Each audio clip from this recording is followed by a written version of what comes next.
Kelangkaan bahan bakar minyak jenis solar hampir terjadi di seluruh SPBU di Provinsi Sumatera Selatan. Kelangkaan ini dapat melumpuhkan perekonomian masyarakat karena sarana transportasi tidak bisa beroperasi. Sangat disayangkan sejauh ini pemerintah, dalam hal ini Pertamina, belum berhasil mengatasi kelangkaan solar ini. Akibat sulitnya mendapatkan solar, hampir di semua SPBU terlihat antrian panjang.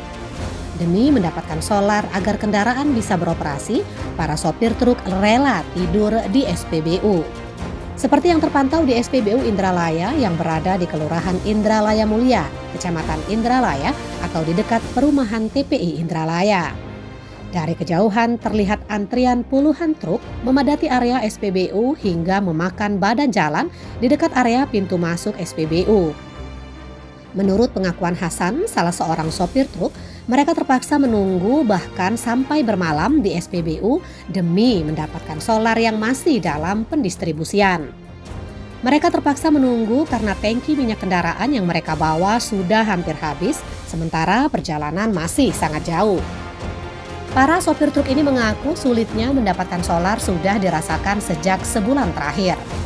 Para sopir ini hanya bisa bersabar serta menunggu dan menunggu tanpa kepastian. Di kota Palembang pun seluruh SPBU dipenuhi antrean truk yang hendak mengisi solar. Akibatnya ruas jalan kerap terjadi kemacetan total lantaran banyaknya truk yang antri memenuhi badan jalan. Isro Antoni dan Kurniawan melaporkan untuk Anda. Makan 2 kali.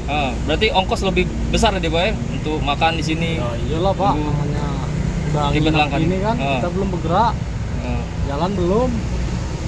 Dari mana Pak? Ini mau ngantar kemana ini angkutan? Antar ke Kayu Agung. Ke Kayagung.